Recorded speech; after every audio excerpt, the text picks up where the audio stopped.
I'm Thea, 34 years old. Weeks ago, I woke up in a recovery room with a 6-inch scar on my back and one kidney missing. I wasn't in an accident. There was no tumor, nothing that required surgery. When I asked the doctor what had happened, he handed me a consent form.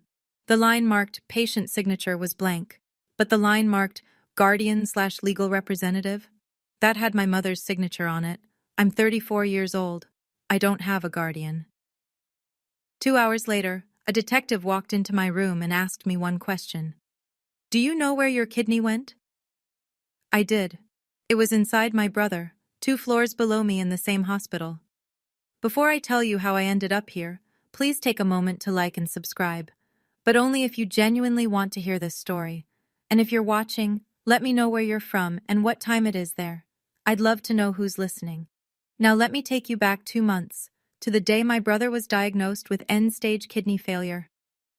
My family has always operated on one unspoken rule: Marcus comes first. My father, Gerald Reynolds, spent 35 years running a hardware store in our small Pennsylvania town before retiring. He's the kind of man who believes the world makes sense as long as everyone knows their place. Men provide, women support, and sons carry the family name. My mother, Linda, never worked a day outside the home. Her entire identity revolved around being Gerald's wife and Marcus's mother. Notice I didn't say Anthea's mother. That's because, in our family, I was always an afterthought, a supporting character in someone else's story. Marcus is 38. He's charming when he wants to be, which usually means when he needs something. In the past 15 years, he's held 6 different jobs, none longer than 2 years. Every failure came with an excuse: the economy, bad bosses, bad luck, and every time my parents were there to catch him. Me? I put myself through nursing school, worked double shifts for years, saved every penny until I could buy my own 1-bedroom apartment in Philadelphia. Nothing fancy, just mine. My nursing certification hangs on the wall next to a pothos plant that somehow keeps surviving despite my schedule. Last Thanksgiving, I came home with news about my promotion to OR nurse supervisor. I was proud. For once, I thought they might be too. My father looked up from his plate and asked, "Is Marcus coming this year?" That was it. That was my celebration. There's one other thing you should know about me. I'm the only person in my family with O-negative blood. Universal donor. My mother mentioned it once when I was 17. Good thing we have Thea, she said. She can give blood to anyone. I didn't think much of it at the time. I should have. 6 weeks before I lost my kidney, my phone rang at 2 a.m.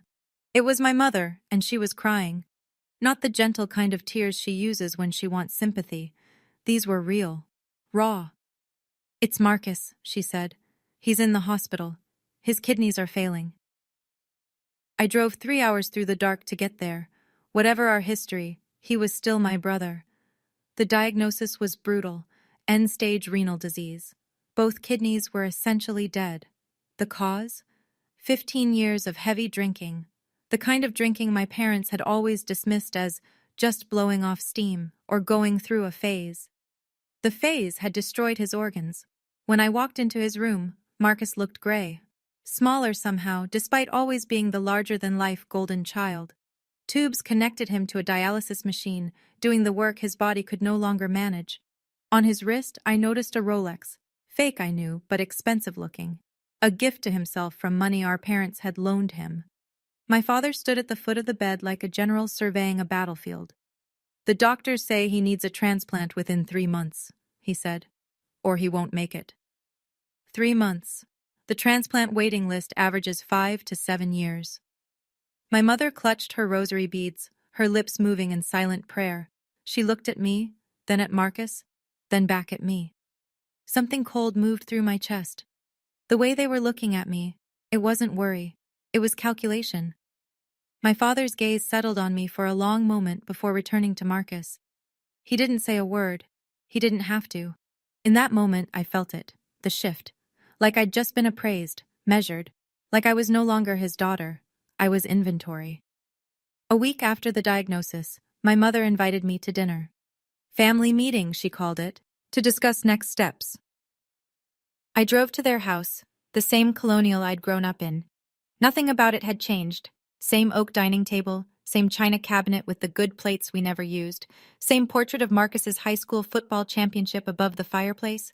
There was no portrait of me anywhere. We sat down to pot roast. My father took his place at the head of the table, as he always did, and cleared his throat. "I've been doing some research," he said, cutting into his meat without looking up. "The transplant list is long. Very long. Most people don't make it." My mother dabbed at her eyes with a napkin. If only there were another way. If only someone in the family was compatible. She let the sentence hang there, a hook dangling in the water. I kept eating. I knew what they were doing. I just wanted to see how far they'd take it. "Thea," my father said, finally meeting my eyes. "You're O negative. Universal donor. That's rare. Special. Special." The first time he'd ever called me that. "We're not asking," he added quickly. "We're just thinking out loud." Marcus stayed silent the entire dinner. He looked at his phone, scrolled through something, typed a quick message. When I stood to clear the dishes, I caught a glimpse of his screen before he could hide it. A text to my father. "She's thinking about it." I wasn't thinking about it, but they didn't know that yet. I said goodnight, drove home, and tried to convince myself that my family, my own flesh and blood, wouldn't actually expect me to give up an organ without asking. I was wrong. A few days after that dinner, I asked to meet my parents alone. We sat in their living room, me on the love seat, them on the couch across from me. The afternoon light came through the windows, catching dust motes in the air. Everything felt suspended, waiting. "I've thought about it," I said. "And the answer is no." The silence that followed was physical, heavy. My mother's face crumpled. "No? What do you mean, no?" "I mean, I'm not donating my kidney to Marcus." My father's jaw tightened. "And why the hell not?" I had prepared for this. Because I need both my kidneys for my own long-term health. Because kidney donation has real risks. Infection, chronic pain, reduced kidney function. And because Marcus's condition is the result of choices he made. Choices everyone in this family enabled for 15 years. The explosion came faster than I expected. "You'd let your brother die?" My father slammed his palm against the armrest. "Your own blood? For what? Spite?" My mother was crying now, the theatrical kind. "I raised you, Thea. I fed you, clothed you, kept a roof over your head, and this is how you repay me?" I stood. My body isn't a repayment plan. I walked out to my car, a Honda Civic I'd bought myself, with money I'd earned, and sat in the driver's seat for a full minute before starting the engine. I thought it was over. I thought they'd be angry for a while, then accept it. Move on. As I pulled onto the highway, my phone buzzed. A text from a number I didn't recognize. "You'll regret this." I told myself it was a wrong number. I didn't believe it. The weeks that followed were quiet in a way that should have been a warning. First, I was removed from the family group chat. No announcement, no explanation, just suddenly unable to see messages from the people I'd known my entire life. Then a coworker, Jenny from radiology, stopped me in the hallway. "Hey, this is weird, but did you know someone called the hospital asking about you?" My stomach dropped. "What did they ask?" "Something about your mental health, whether you'd shown any erratic behavior." She made air quotes. HR talked to them. They wouldn't leave a name. I went to HR that afternoon. The manager, a woman named Patricia with bifocals and a permanent frown, confirmed it. "Someone claimed you have mental health concerns affecting job performance," she said, reading from a note. "Anonymous caller. We're required to document it, but there's been no observed issues. Still, is there anything you want to tell us?" I told her no. There wasn't. But I knew. I knew who had made that call. That weekend, I visited my mother. She was at the kitchen table with her laptop open, scrolling through something. When she saw me, she slammed it shut. "Just checking emails," she said too quickly. But I'd seen it. The subject line of whatever she'd been reading. Plan B, timeline. "What's Plan B?" I asked. She laughed, a nervous high-pitched sound. "Nothing, work stuff." My mother didn't work. I should have pushed harder. I should have demanded answers. Instead, I let her pour me coffee and pretend everything was normal. I was still trying to believe the best about them. That was my mistake. I learned what Plan B meant much later, after the surgery, after the investigation, after everything fell apart. This is what the FBI pieced together. 3 days after I refused to donate, my father drove 45 minutes to Briarwood Country Club. He met Dr. Howard Mercer on the ninth green, a transplant surgeon he'd been golfing with for 20 years. They walked the back nine together while my father explained the situation. "My daughter has some mental health issues," he said. According to Dr. Mercer's eventual testimony, my father was calm, reasonable, sympathetic even. "Nothing severe, but enough that she can't make major medical decisions on her own. The family has informal guardianship. We need to move forward with the transplant, and she can't consent herself." Dr. Mercer raised the obvious concern. Living organ donation required an independent living donor advocate, someone whose sole job was to protect the donor's interests. There were psychological evaluations, ethics committee reviews, multiple consent conversations. My father had anticipated this. "Riverside is a private surgical center," Dr. Mercer said in his deposition. "Not a major hospital system. We didn't have the same oversight infrastructure. I handled the transplant program personally. The advocate, the psych eval, the ethics review, I could streamline those, consolidate them." What he meant was, he could skip them entirely. My father asked what it would take. Dr. Mercer named his price, $50,000 to his personal foundation, plus a guarantee that if anything went wrong, Gerald would take full responsibility. They shook hands on the 18th hole. My father handed him a check, $50,000, a donation to Dr. Mercer's personal foundation. The date was set. The plan was simple. Lure me to a different hospital, one where no one knew me. Sedate me before I could ask questions. Perform the surgery. By the time I woke up, it would be done. "She's a daughter," my father reportedly said. "She's not married, no kids. What does she need 2 kidneys for? She should be grateful to help her brother. This is what family does." I found out later that this wasn't even his first attempt. 10 years earlier, when Marcus had his first health scare, a liver issue that resolved on its own, my father had made a similar inquiry.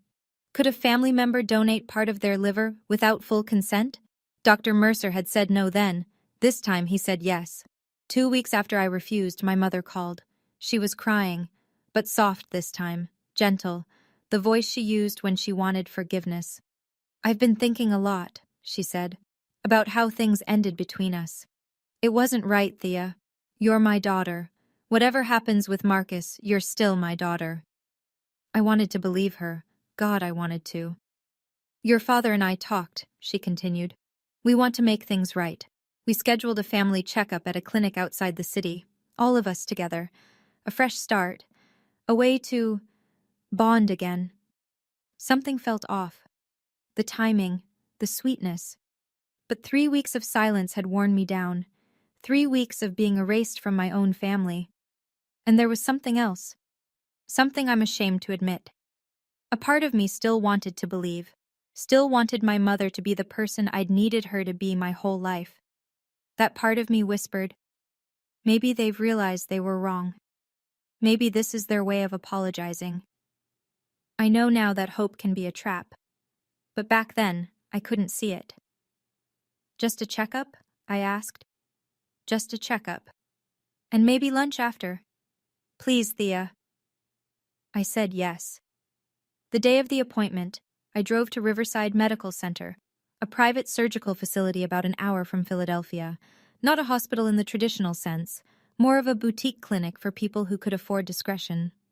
The kind of place with marble floors and fresh flowers in the lobby. The kind of place where the wealthy went for procedures they didn't want on their regular medical records. Cosmetic surgery, wellness retreats, and apparently, organ harvesting. I learned later that Riverside operated outside the major hospital networks. No affiliation with university medical centers. No mandatory reporting to regional transplant coordinators. Dr. Mercer had helped establish their transplant program himself, which meant he'd also written the oversight protocols.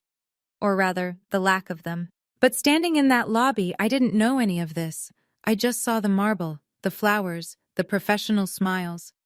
My mother met me in the parking lot wearing a cashmere cardigan I'd never seen before. "A little gift," she said, pressing a matching one into my hands. For my girl. We walked in together. I signed in at reception. And then something strange happened. The nurse called only my name. Reynolds? Thea Reynolds? I looked around. My father wasn't there. Neither was Marcus. They're running late, my mother said. Go ahead. They'll catch up. I followed the nurse down a long corridor. I didn't see my father standing outside the window, watching me disappear through the double doors. I didn't see him nod at someone inside. I walked into that room, trusting my mother. I shouldn't have. The examination room was cold. Not air conditioning cold. Something deeper. The kind of cold that creeps into your bones before you realize something is wrong. A nurse handed me a paper gown and a cup of water. Change into this. We'll need some blood samples before the doctor sees you. Drink this first. It helps with the draw. I looked at the cup. Something flickered in the back of my mind. A warning I couldn't quite name. I'm an OR nurse. I know procedures. And something about this felt off. But the nurse was smiling. The room was clean, professional. My mother was in the waiting area. What was I afraid of? That my own family would drug me? The thought seemed absurd, paranoid, so I drank it. That's the thing about trust. Even when it's broken, even when every sign points to danger, some part of us still wants to believe we're safe with the people who raised us. I wasn't safe. The nurse took 3 vials of blood. Standard. Then she left. And I waited. The room started to tilt. Just slightly at first. A softness at the edges of my vision. Then more. The fluorescent lights overhead seemed to pulse. My hands felt heavy. Something's wrong. I tried to stand and nearly fell. My legs wouldn't cooperate. My thoughts were turning to cotton. The water. They put something in the water. I reached for my phone on the chair next to me. My fingers couldn't grip it. The screen blurred. The door opened. Through the haze, I saw him. My father, standing in the hallway. His face was blank, not angry, not sad, just resolved, like a man finishing a task he'd been putting off. He nodded at someone I couldn't see. The nurse who'd given me the water stepped back into view. She wasn't nervous anymore. Her movements were efficient, practiced. She'd done this before. I learned her name later, Patricia Vance. She'd worked with Dr. Mercer for 12 years. She was the one who'd witnessed my mother's signature on the consent form, who'd checked the box confirming the patient's guardian had been properly identified and verified. She was also the one who'd administered the sedative in my water, timed perfectly, so I'd be too impaired to object by the time anyone needed my consent. A doctor stepped into my field of vision. White coat, gray hair, the face of someone's grandfather. Don't worry, he said. You won't remember any of this. I tried to scream. My mouth wouldn't move. The last thing I saw before the darkness took me was my father turning away, not watching, not waiting, walking off like a man who'd done what needed to be done. What I'm about to tell you comes from the investigation, from depositions and medical records and testimony that would eventually be read aloud in a federal courtroom. The surgery took 4 hours. Dr. Howard Mercer, board-certified transplant surgeon, made a 6-inch incision along my lower left back. He separated muscle, moved organs, and carefully excised my left kidney, healthy, functioning, mine. In the operating notes he wrote, living donor nephrectomy, donor consent obtained via legal guardian due to documented cognitive impairment. Independent evaluation waived per family request, patient unable to participate in standard assessment, procedure uncomplicated. The paperwork was meticulous. A forged psychological evaluation, supposedly conducted by a Dr. Rahman who didn't exist. A fabricated ethics committee approval, signed by Dr. Mercer himself as committee chair. A donor advocate form with Patricia Vance's signature, claiming she'd met with me privately and confirmed my willingness to donate. None of it was real. But it looked real. It would pass a casual audit. And at Riverside, no one was auditing. Consent. As if my mother signing a piece of paper made any of this legal. As if a stack of forged documents could erase the fact that I was a competent adult who had never agreed to any of this. While I was on the table, unconscious and cut open, my kidney was rushed to another operating room down the hall. Marcus was already prepped, waiting. In the family waiting area, my parents sat together. My father read a newspaper. My mother held her rosary beads, lips moving in prayer. Later, she would tell investigators she was praying for a successful outcome for the whole family. She wasn't praying for my safety. She wasn't asking God for forgiveness. She was thanking him. Thanking him that they'd found a way to save their son, the real child, the one who mattered, using parts harvested from the other one. At 3:47 p.m., Dr. Mercer closed my incision. At 4:12 p.m., my kidney began functioning inside my brother's body. At 6:30 p.m., my parents left the hospital together, arm in arm. They stopped for dinner on the way home, celebrated with wine. Meanwhile, I lay alone in recovery, stitched up and hollowed out. They didn't visit my room that night. They didn't need to. They'd gotten what they came for. I woke to pain, not the dull ache of a hangover or the sharp sting of a cut. Something deeper, something wrong. Like my body was screaming at me in a language I couldn't quite understand. My eyes opened to white ceiling tiles, fluorescent lights, the rhythmic beeping of monitors, a recovery room. I tried to sit up and gasped. Fire exploded across my lower back. My hand flew to the source and found bandages, thick gauze, medical tape, a surgical incision. What happened? My mind raced backward. The examination room, the cup of water, the dizziness. My father's face in the doorway. Oh God. Oh God, no, I'm an OR nurse. I've assisted on hundreds of surgeries. I know exactly what a nephrectomy incision feels like. I know what it means when you wake up with 6 inches of stitches on your flank and a deep, hollow ache where an organ used to be. I pressed the call button. Once, twice, 3 times. A nurse appeared, young, nervous, avoiding my eyes.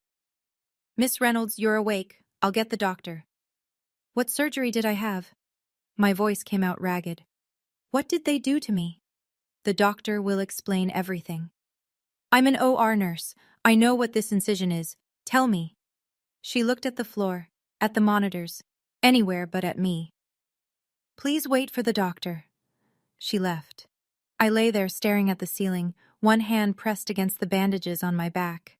I knew the answer. I knew it the moment I woke up, but I needed to hear someone say it. I needed to see the proof. I needed to know exactly what my family had done to me.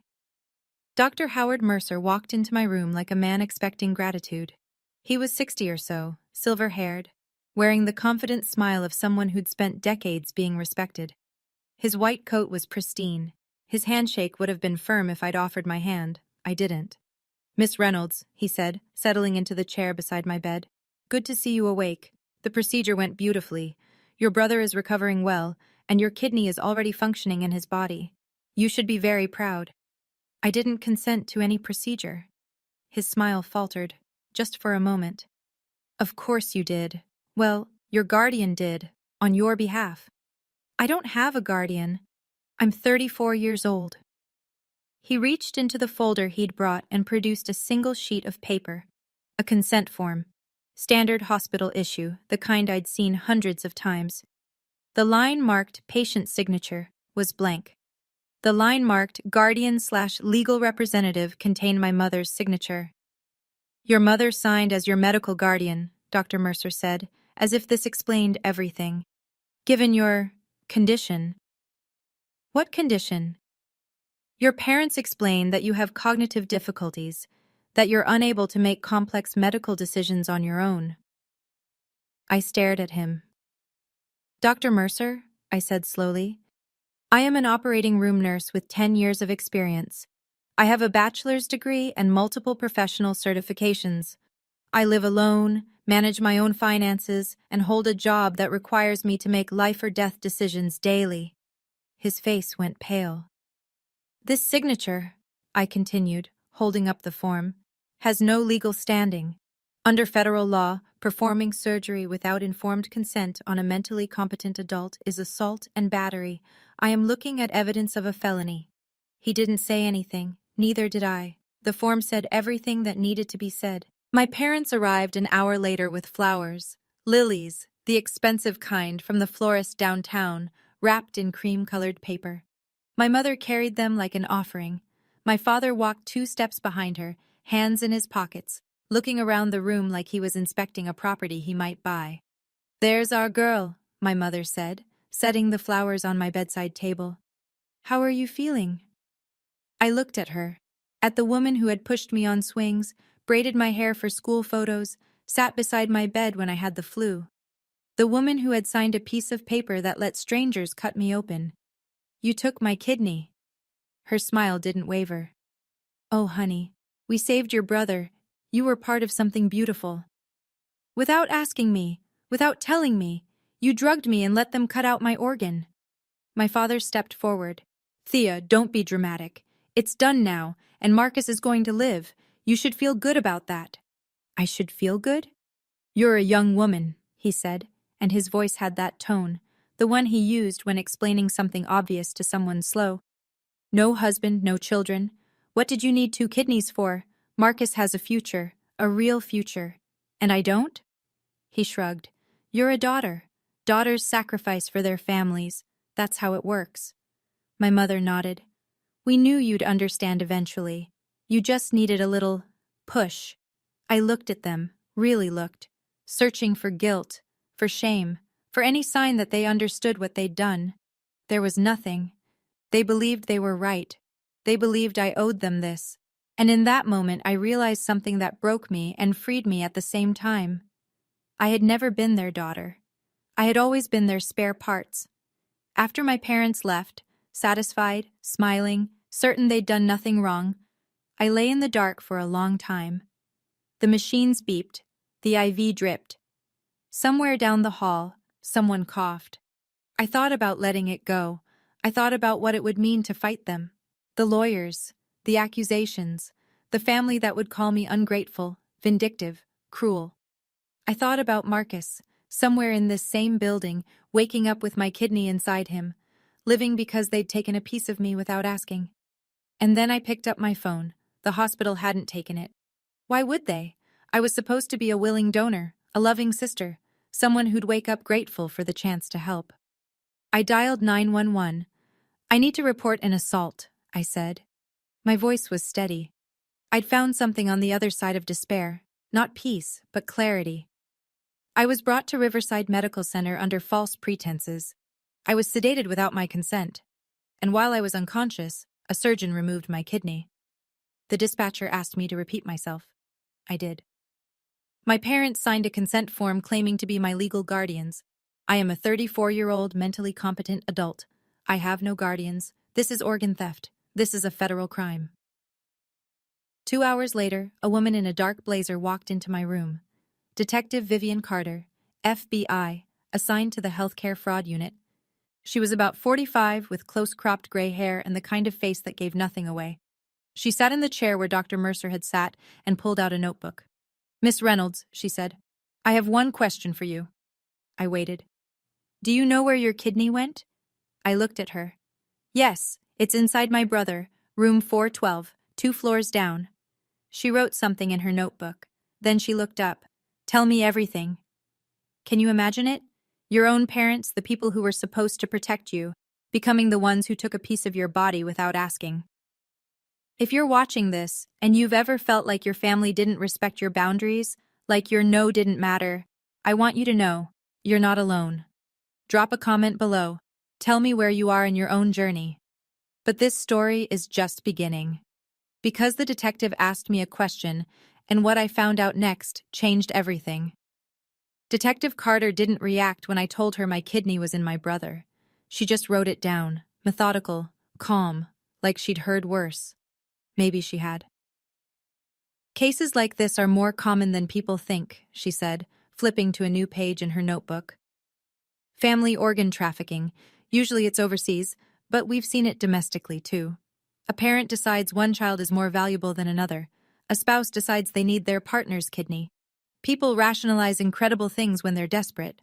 She paused. The system is supposed to prevent this. Independent advocates, psych evals, ethics committees. But those safeguards only work if everyone follows them. When you have a rogue physician at a private facility with minimal oversight, operating outside the major hospital networks, she shook her head. The guardrails disappear. How does someone like Mercer get away with it? He built his own kingdom, small facility, hand-picked staff, no external reporting requirements. The patients who come to places like Riverside want privacy. They're not asking questions about protocol, And the transplant coordinators at the major centers, they never see these cases. They happen completely off the books. This wasn't desperation, I said. This was planning, months of it. Walk me through it, from the beginning. So I did. I told her about Marcus's diagnosis, the family dinner, the pressure that started subtle and turned explicit, my refusal, the silence that followed, the anonymous call to my HR department, the family checkup that was never a checkup. I told her about the email I'd glimpsed on my mother's laptop. Plan B, timeline. Detective Carter's pen stopped moving. Plan B? I don't know what was in it, but I saw the subject line. We can get a warrant for email records, she said. If there's a paper trail, we'll find it. She stood, tucking her notebook into her jacket pocket.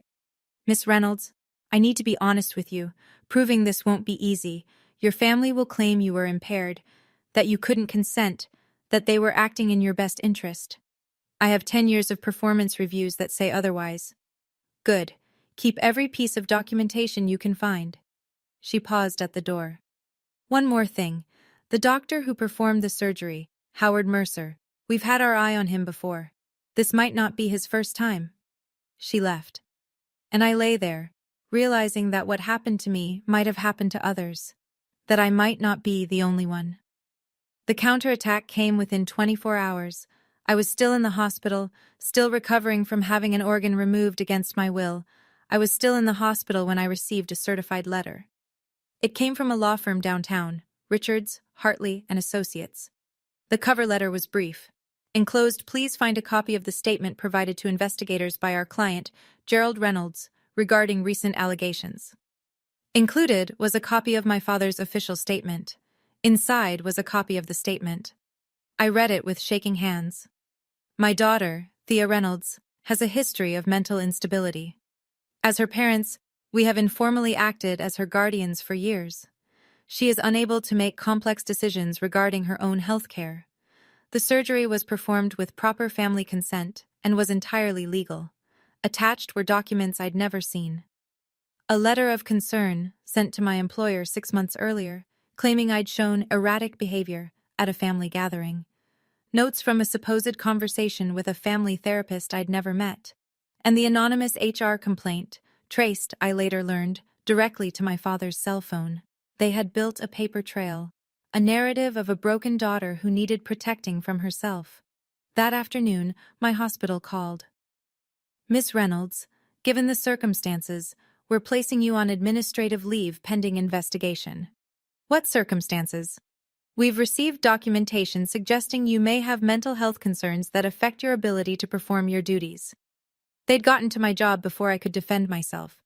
I sat in my hospital bed, stitched up and alone, holding the evidence of my family's betrayal. They had taken my kidney, now they were trying to take my career, my reputation, my sanity. And I almost let them. Almost. 3 days later, I went home to an empty apartment. The pothos on my windowsill had started to yellow. Nobody had watered it while I was gone. Nobody had known I was gone. I lowered myself onto my couch, slowly, carefully, the stitches in my back pulling with every movement, and stared at the wall. No job, no family, no one who believed me. My parents had spent weeks constructing a version of me that didn't exist. An unstable woman who couldn't be trusted, whose word meant nothing. And they'd done it so thoroughly that even my own hospital had doubted me. I thought about the hearing that would come. My father in his blazer, my mother with her tissues, both of them weeping about their troubled daughter who'd made up terrible lies because she couldn't accept their love.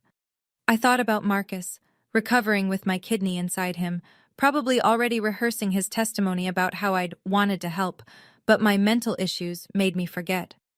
I walked to the bathroom mirror and lifted my shirt. The bandage was still there, underneath it, a scar that would never fully heal. Evidence. But would it be enough? I sat back down and put my head in my hands. For the first time since waking up in that recovery room, I cried.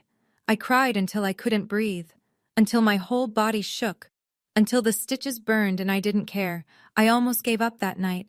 I almost decided they would win, that they always won, that people like my father always got what they wanted, and people like me always paid the price. Then my phone buzzed. a text from a number I didn't recognize. Thea, it's Nathan Cole from OR. I saw your file. Something doesn't add up. Can we talk? I stared at the screen, and I felt something I hadn't felt in weeks. Hope. I met Nathan Cole at a coffee shop 3 miles from the hospital, far enough that we wouldn't run into anyone we knew. He was in his early 40s, a quiet man with kind eyes who'd worked as an anesthesiologist in our OR for as long as I could remember. We'd never been close, just colleagues who nodded at each other over surgical masks, but I'd always trusted him. He had a laptop open on the table when I arrived. I shouldn't be doing this, he said, not bothering with pleasantries. If anyone finds out I accessed your records, I'm done. But I saw your name on the suspension list, and I knew something was wrong. What did you find? He turned the laptop toward me. It was my anesthesia record from Riverside Medical Center, the hospital where I'd been operated on. Look at the timeline, he said, pointing. You were administered a sedative at 10:47 a.m. The consent form is time-stamped 10:32 a.m. He looked at me. You were drugged 15 minutes before anyone claims consent was obtained. My hands started shaking. And here. He scrolled down. The attending note says patient sedated at family's request prior to consent verification. That's a massive protocol violation. You're supposed to verify consent before sedation, not after. This is either gross negligence or they knew I wouldn't consent. Exactly. He pulled out a USB drive. I made copies, everything. The anesthesia record, the surgical notes, the consent form with the timeline discrepancies. This isn't just malpractice, Thea. This is evidence of conspiracy. I took the drive. It felt weightless, impossibly small to contain something so important. Why are you helping me? Nathan closed his laptop. Because I've worked with you for 6 years.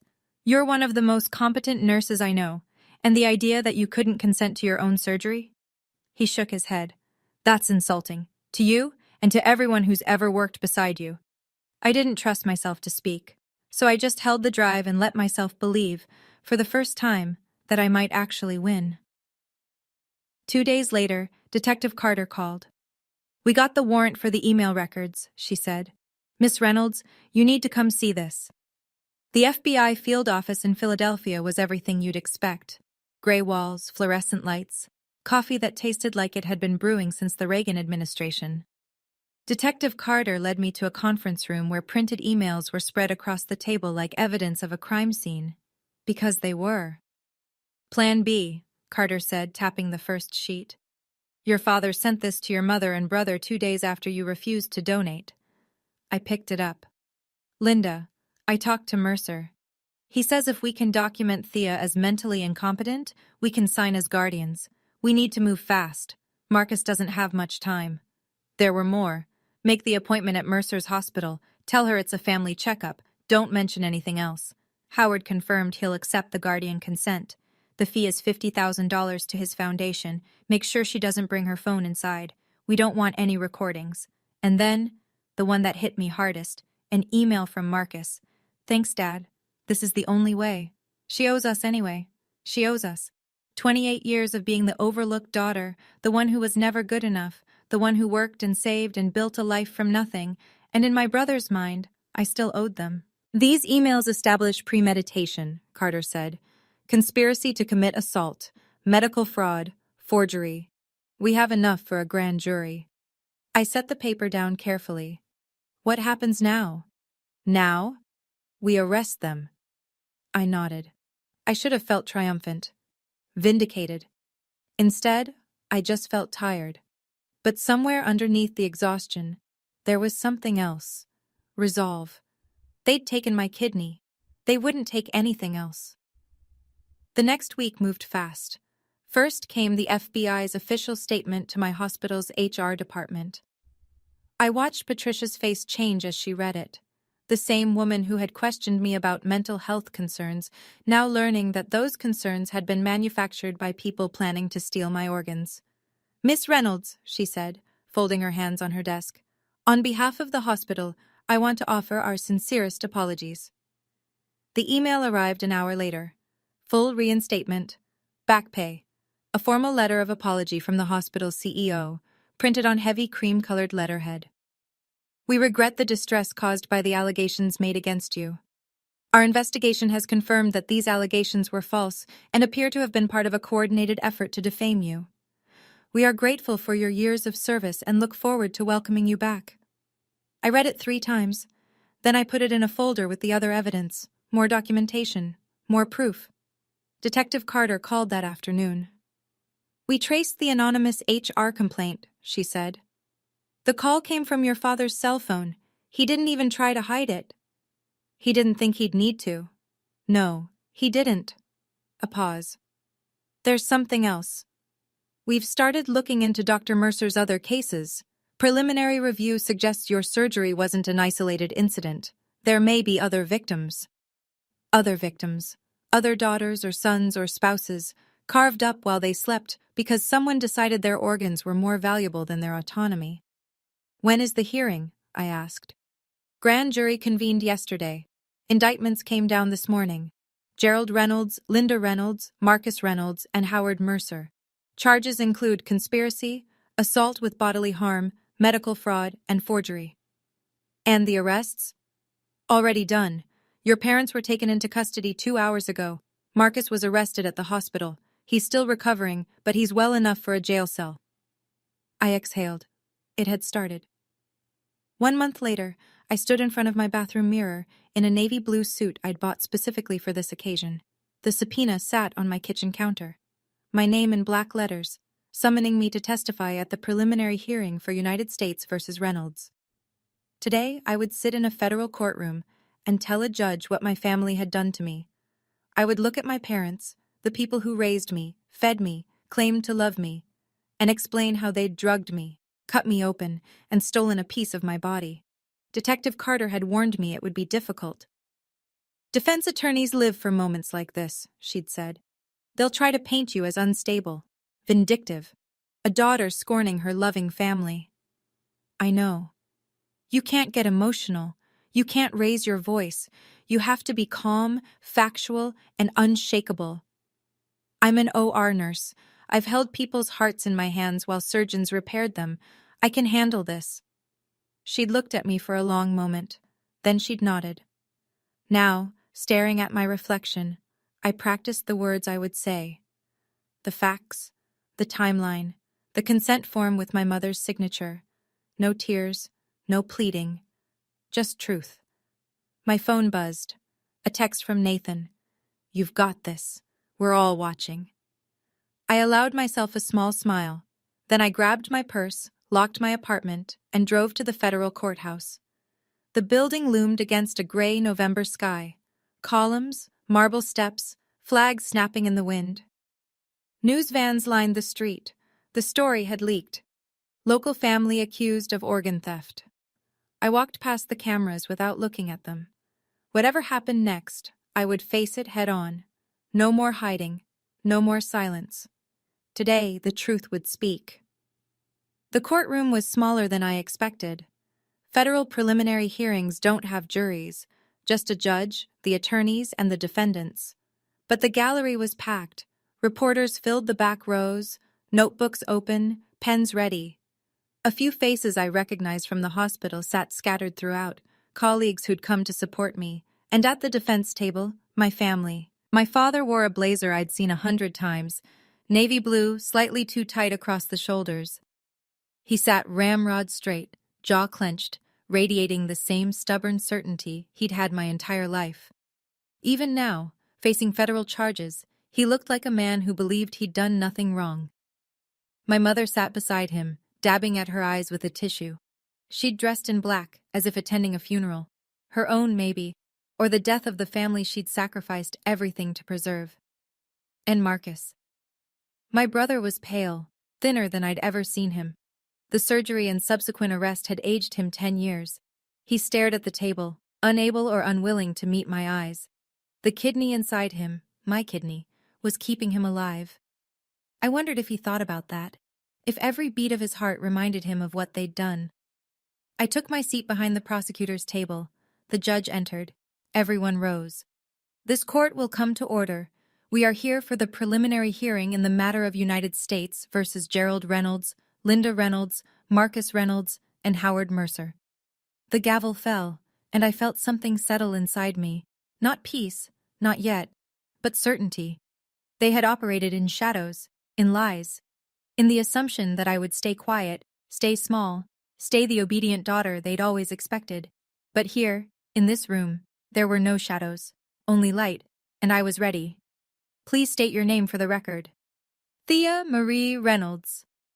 The prosecutor, a sharp-featured woman named Diane Walsh, stood near the witness box. Miss Reynolds, can you describe your relationship with the defendants? They're my family. Gerald is my father, Linda is my mother, Marcus is my older brother. And prior to October 14th of this year, how would you characterize that relationship? I took a breath. Complicated. I was never the priority. That was always Marcus. Can you tell the court what happened on October 14th? So I did.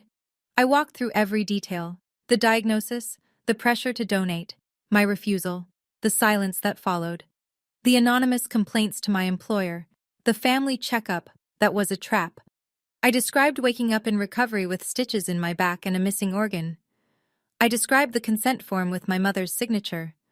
I described looking at my parents as they brought flowers and told me I should be grateful. The courtroom was silent. Even the reporters had stopped writing. When I finished, the prosecutor asked one final question. Miss Reynolds, when you discovered your mother had signed as your guardian, what did you think? I looked at my parents. My mother's hands were shaking. My father's jaw was tight. I thought, for the first time in my life, I saw them clearly. A long pause. I thought I finally understood what I was to them. Not a daughter, not a person, just parts. Spare parts for the child who mattered. The words hung in the air. Somewhere in the gallery, I heard someone crying. I didn't look to see who. I just kept my eyes forward, calm, factual, unshakable, just like I promised. Sitting in that witness box, looking at my parents for the first time since the hospital, the people I'd spent my whole life trying to please, I finally understood something. I was never going to be enough for them. Not because I was flawed, but because they were. If this story is hitting close to home, share it with someone who needs to hear it. Sometimes knowing you're not alone is the first step. But what happened next? When my father lost control, that's when everything changed. The defense attorney was a silver-haired man named Richard Hartley. He specialized in complex family matters, according to his website. What that meant, I learned quickly, was making victims sound like villains. Miss Reynolds, he said, approaching the witness box with a folder in his hands. You've described yourself as mentally competent, but isn't it true you've struggled with emotional regulation in the past? No. You've never had any incidents at work? Any conflicts with colleagues? I've been employed as an OR nurse for 10 years with exemplary performance reviews. He pulled a paper from his folder. I have here a complaint filed with your hospital's HR department. Filed anonymously, by my father, using his personal cell phone. The FBI traced it. The courtroom murmured. Hartley's smile flickered. Miss Reynolds, isn't it possible that your family, who clearly loves you, simply wanted to help you make a medical decision you were unable to make yourself? Before I could answer, a voice thundered from the defense table. She owes us! My father was on his feet, face purple with rage, jabbing a finger in my direction. I fed her, clothed her, kept a roof over her head, and she has the nerve to sit there and— Mr. Reynolds, the judge's gavel cracked. Sit down! She's a daughter, daughter's sacrifice. That's how it's always been. That's how it's supposed to be. Two bailiffs moved toward him. My mother was pulling at his sleeve, crying. Marcus had his head in his hands, but my father kept going, screaming now, veins bulging. You think you're better than us? You're nothing! You're spare parts, Thea. That's all you've ever been! The bailiffs forced him back into his chair. The courtroom was dead silent, and I sat in the witness box perfectly still and let his words echo. He'd said out loud what they'd always believed. Now everyone knew. After a 15-minute recess, during which my father was warned that another outburst would result in contempt charges, the prosecutor called for the evidence to be presented. A large screen was wheeled into the courtroom. Your Honor, Diane Walsh said. The prosecution would like to enter into evidence a series of emails recovered from the defendant's personal accounts. The first email appeared on screen. Linda, I talked to Mercer. He says if we can document Thea as mentally incompetent, we can sign as guardians. We need to move fast. A murmur swept through the gallery. The second email. Make the appointment at Mercer's hospital. Tell her it's a family checkup. Don't mention anything else. My mother's hands flew to her mouth. The third. Make sure she doesn't bring her phone inside. We don't want any recordings. The fourth. Howard confirmed he'll accept the guardian consent. The fee is $50,000 to his foundation. And finally, the one from Marcus. Thanks, Dad. This is the only way. She owes us anyway. The prosecutor let the silence stretch. These emails, she said, demonstrate clear premeditation. The defendants planned this surgery weeks in advance. They deliberately deceived Miss Reynolds. They paid a medical professional to participate in an illegal procedure. And they created a false paper trail to discredit their victim before she could even report the crime. She turned to the judge. This is not a family making a difficult medical decision. This is conspiracy. This is fraud. This is assault. The judge looked at my family. My father was staring at the wall. My mother was crying silently. Marcus hadn't lifted his head since his father's outburst. Based on the evidence presented, the judge said slowly, this court finds sufficient cause to proceed to trial. The gavel fell, and I exhaled for the first time in months. 2 weeks after the preliminary hearing, Detective Carter called with news. Dr. Mercer took a deal. I was in my apartment, finally back at work, finally starting to feel like myself again. What kind of deal? Full cooperation in exchange for reduced charges. He's testifying against your family. A pause. And Thea? What he's saying, you should hear it from me first. We met at the FBI field office that afternoon. The deposition transcript was thick, 50 pages of Dr. Mercer explaining exactly how my family had approached him, what they'd said, what they'd paid. But it was page 43 that stopped my heart. Siem, was this the first time Gerald Reynolds approached you about a family organ donation? A. No. Approximately 10 years ago, when Marcus Reynolds had a health scare involving his liver, Gerald contacted me. He asked whether it would be possible to procure a liver segment from his daughter without her explicit consent. Q. And what was your response at that time? A. I told him it wasn't possible. The oversight was too strict. Q. Did he indicate he would pursue other options? A. He said, and I quote, keep her in mind, she's my backup plan. I set the transcript down. 10 years ago. When I was 24, just starting my nursing career, proudly independent, my father was already calling me his backup plan, his insurance policy, spare parts he could cash in whenever the real child needed them. He planned this for a decade, I said. Detective Carter nodded. At minimum. I thought about all those years, the holidays I'd shown up to, trying to earn their approval, the dinners where I was invisible, the birthday cards I sent that were never acknowledged. I had been auditioning for a part in a family that had already cast me as something else. I just hadn't known my role. The letter arrived on a Tuesday, handwritten on lined paper, postmarked from the Federal Detention Center where Marcus was being held awaiting trial. I recognized his handwriting, the same messy scrawl I'd seen on birthday cards when we were kids. Dear Thea, I don't expect you to read this. I wouldn't blame you if you burned it. I'm not going to lie and say I didn't know. I knew there was a plan. I knew Dad had talked to a doctor. I told myself it would be fine, that you'd understand eventually, that you'd forgive us because we're family. I didn't let myself think about what the plan actually meant. I didn't ask questions because I didn't want answers. That's not innocence. I know that now. That's cowardice. By the time I woke up from surgery and they told me it worked, I couldn't take it back. Your kidney was already inside me, and I told myself I'd find a way to make it right. I haven't. I can't. I'm not asking for forgiveness. I know I don't deserve it. I knew what they were doing was wrong, and I let it happen because I wanted to live. I'm writing because I want you to know that every day, every breath I take, I think about what it cost. I carry that weight. I'll carry it forever. You didn't owe us anything, Thea. You never did. I'm sorry. Marcus. I read it twice. Then I folded it, put it back in the envelope, and set it on my kitchen table. He wanted absolution, wanted me to write back saying I understood, that I forgave him, that blood was thicker than betrayal. I thought about the email he'd sent my father. She owes us anyway.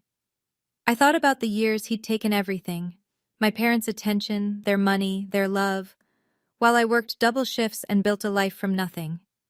I pulled out a notepad and started to write a reply. Then I stopped. Some things don't deserve a response. I threw the notepad away and made myself dinner. He would live with my kidney inside him. He would live knowing where it came from. That was enough. The trial took 4 months. 4 months of testimony, evidence, cross-examination. 4 months of watching my family's lawyers try to paint me as unstable, vindictive, a daughter who couldn't accept her parents' love. It didn't work. The emails were too damning, the medical records too clear. Dr. Mercer's testimony too specific. On a gray morning in March, the verdict came down. Guilty. All counts. All defendants. 1 month later, I returned to the federal courthouse for sentencing. The courtroom was fuller than the preliminary hearing. The case had made national news. Family organ theft ring exposed. Camera crews lined the steps outside. I sat in the gallery and watched the judge read from his prepared statement. Gerald Reynolds, this court sentences you to 15 years in federal prison. My father's face didn't change. He'd been stoic throughout the trial, convinced until the very end that he'd done nothing wrong. Linda Reynolds, this court sentences you to 8 years in federal prison. My mother collapsed into tears. Real ones this time, the ones she'd saved for when the performance no longer mattered. Marcus Reynolds, this court sentences you to 10 years in federal prison, followed by 5 years of supervised probation. Marcus looked at me for the first time since the trial began. I couldn't read his expression. Regret? Resignation? I didn't care anymore. Dr. Howard Mercer, this court sentences you to 12 years in federal prison with permanent revocation of your medical license. The gavel fell one final time. Guards led them away. My father first, then my mother, then my brother. One by one, the people who had raised me disappeared through a side door. I sat in my seat until the courtroom emptied. Then I stood, walked outside, and felt the sun on my face for the first time in what felt like years. It was over. 1 year later. My apartment has more windows now. I moved to a 2-bedroom on the top floor. Still nothing fancy, but filled with light. Plants line the windowsills, pothos, snake plants, a fiddle-leaf fig I've somehow kept alive. A gray cat named Oliver sleeps in the sunbeam by the door. I'm still an OR nurse. Charge nurse now, actually. The promotion came through 6 months after the trial. My colleagues threw me a party in the break room, complete with a cake that said, "Congratulations, boss." Nathan gave a toast that made me cry. Once a month, I attend a support group for survivors of family abuse. We meet in a church basement, drink bad coffee, and share stories that would break most people. They don't break us. My kidney function is monitored regularly. The remaining one is healthy, doing the work of 2 without complaint. The scar on my back has faded to a thin silver line, visible if you know where to look, invisible if you don't. The restraining order against my parents and Marcus is permanent. They're not allowed to contact me, directly or indirectly, for the rest of their lives. Not that they would. My father hasn't spoken to me since his outburst in court. My mother sends letters sometimes, to my old address, returned unopened. Marcus stopped writing after I never replied. I don't miss them. That surprised me at first. I'd expected grief, longing, some ache for the family I'd lost. But you can't lose something you never had. What I had was a role in their story, the spare daughter, the backup plan, the parts they could harvest when needed. Now I have my own story, and it's mine. No one else's. Mine. I'm sitting in my favorite coffee shop as I tell you this. It's a Tuesday afternoon. Sunlight streams through the windows. My journal is open on the table. The first page still says what I wrote the day I moved into my new apartment. My body, my story, my rules. I won't pretend the past 2 years have been easy. Some nights I still wake up reaching for a scar that's no longer tender. Some days I see a family in the grocery store and feel something twist in my chest. But I don't regret what I did. I don't regret calling the police. I don't regret testifying. I don't regret watching the people who raised me walk into prison cells. Because here's what I've learned. Blood relation doesn't give anyone ownership of your body. Being family doesn't mean being entitled to pieces of you. Not your organs, not your time, not your sanity. The people who love you don't drug you and cut you open. They don't forge documents. They don't spend a decade thinking of you as spare parts. And if someone treats you that way, even if they share your DNA, you are allowed to walk away. You don't owe them an explanation. You don't owe them forgiveness. You don't owe them anything at all. I close my journal and finish my coffee. Outside, the world keeps moving. People pass on the sidewalk, living their own stories. I'm one of them now, not a victim, not a cautionary tale, just a woman who learned, the hardest way possible, that sometimes the most loving thing you can do for yourself is let go of the people who hurt you. If that's where you are, if you're sitting in your own story, wondering if you have permission to leave, let me tell you what I wish someone had told me. You do. You always did. 3 things I want to leave you with. First, no is a complete sentence. You don't have to justify why you won't sacrifice yourself for someone else. Second, document everything. When something feels wrong, write it down, save the emails, screenshot the texts. Paper trails save lives. Third, love has boundaries. Real love respects your body, your choices, your autonomy. Anything else isn't love, it's ownership. That's my story. If it helped you, even a little, hit subscribe. If you know someone who needs to hear it, share this video. And if you've got your own story, I'm listening. Drop a comment, tell me where you're from and what you're going through. Check the description for more videos like this one. Until next time, take care of yourself. Nobody else will do it the way you deserve.